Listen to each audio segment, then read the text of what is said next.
موسیٰ ابن جعفر کے بیٹے،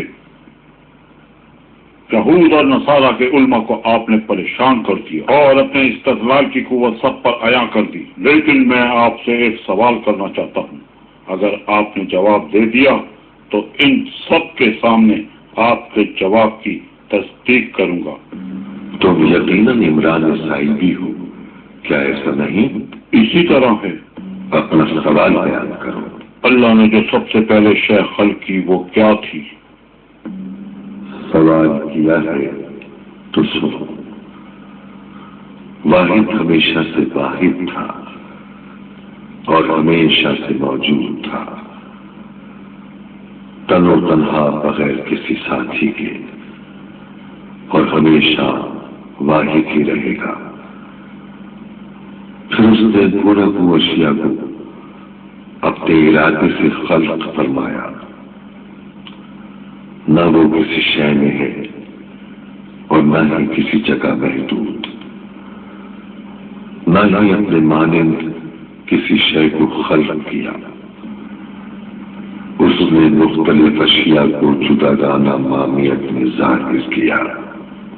اگر خالق ایک ہو تو مخلوق کی خلقت میں کوئی مشکل پیش نہیں آئے گی۔ اللہ مخلوقات کی خلقت سے تغیر پذیر نہیں ہوتا، بلکہ مخلوقات اللہ کی پیدا کردہ تغیرات سے متغیر ہوتی ہیں۔ ہم اللہ کو کس طرح پہچانیں؟ اس سے جو اس کا غیر ہے۔ اس کا غیر کیا ہے؟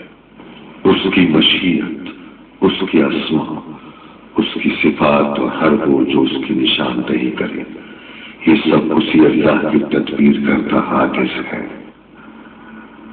وہ کیا؟ بتاتا ہوں، وہ نور ہے، اس معنی میں کہ اپنی مخلوقات کی ہدایت کرتا ہے۔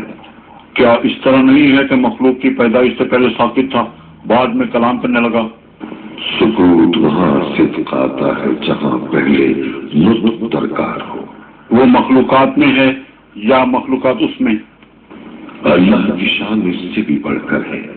اچھا تو یہ بتاؤ کہ تم آئینے میں ہو یا آئینہ تم میں؟ اگر دونوں ایک دوسرے میں نہیں ہو تو کیوں کر اپنے آپ کو آئینے میں دیکھتے ہو؟ اس نور کی وجہ سے جو میرے آئینے کے درمیان ہے۔ کیا اس نور کو آئینے میں دیکھتے ہو؟ ہاں۔ مجھے دکھاؤ، کہاں ہے؟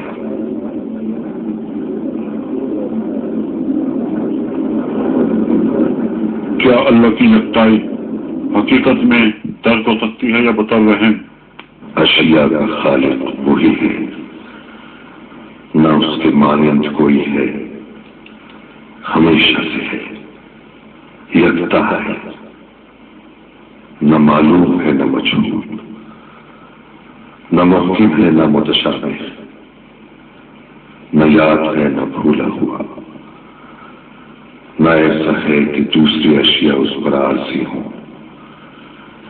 ایسا نہیں ہے کہ مخصوص وقت وجود میں آیا ہو اور متعین وقت تک رہے، نہ کسی میں موقوف ہے نہ کسی میں پنہا۔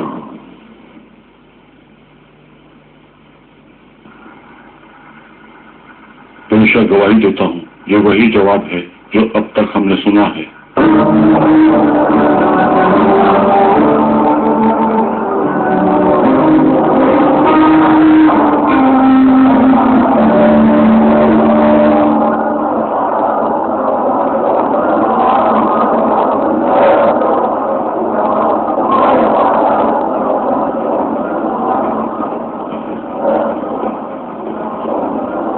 ابوالحسن عرب کے سب سے بڑے عالم ہیں، کوئی شخص ان سے مباحثہ کرنے کی سکت نہیں رکھتا۔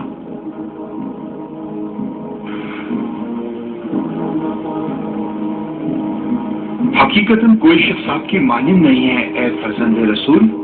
کیا بہترین دلائل دی اور کتنی خوش اسلوبی سے ان کو ان کی کم علمی کا احساس دلایا۔ کاش ہم سب اپنی جہالت سے آگاہ ہوتے۔ سب؟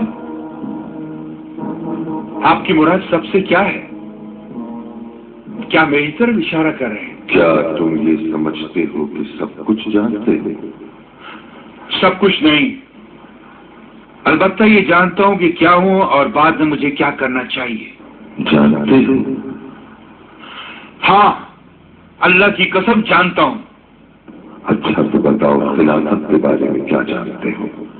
جانتا ہوں کہ کس طرح اپنی حکومت کی حفاظت کروں، کس سے؟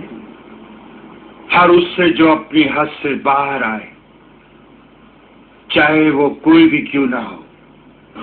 پھر کیوں بغداد میں تجھ کو خلافت سے معزول کر کے تیرے چچا ابراہیم مہدی کی بیعت کی گئی؟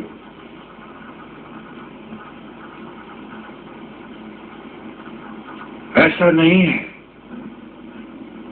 ابراہیم مہدی دراصل ہماری طرف سے نمائندہ مقرر ہے اور ابھی تک ہماری ماتحتی میں ہے۔ جس نے بھی تم سے یہ کہا جھوٹ کہا اور حقیقت کو تم سے چھپایا، تحقیق کرو تاکہ حقیقت کو جان سکو۔ یہ بات سمجھ لیں، میں سب کچھ جانتا ہوں، کوئی خبر ایسی نہیں جو مجھ سے پوشیدہ ہو۔ اچھا تو بتاؤ مدینے کے کیا حالات ہیں؟ مہاجر و انصار پر کیسے دن گزر رہے ہیں؟ کیا مدینہ تمہاری سلطنت میں نہیں ہے؟ کوفے کے بارے میں بتاؤ۔ حجاز و یمن ہر جگہ ظلم و ستم دکھایا جا رہا ہے، فقر و تنگستی نے لوگوں کے سکون کو برباد کر دیا ہے، کوئی نہیں ہے جو ان کی مدد کو پہنچے۔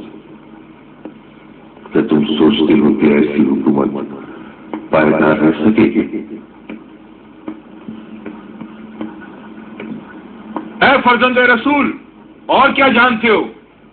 جانتا ہوں کہ تم نے امور خلافت دوسرے کے سپرد کر دیے ہیں اور خود ہر بات سے بے خبر۔ جانتا ہوں کہ نصیحت کرنے والی کی نصیحت نہ سنو گے۔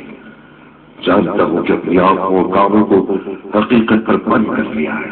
پھر بتاؤ کیا کروں؟ اس زمین کو چھوڑ دو اور اپنے آباء و اجداد کی زمین کی طرف پلٹ جاؤ۔ امور خلافت کو خود انجام دو، لوگوں کے احوال سے آگاہ رہو، اور اگر ہو سکے تو اللہ کی یاد سے غافل مت ہو۔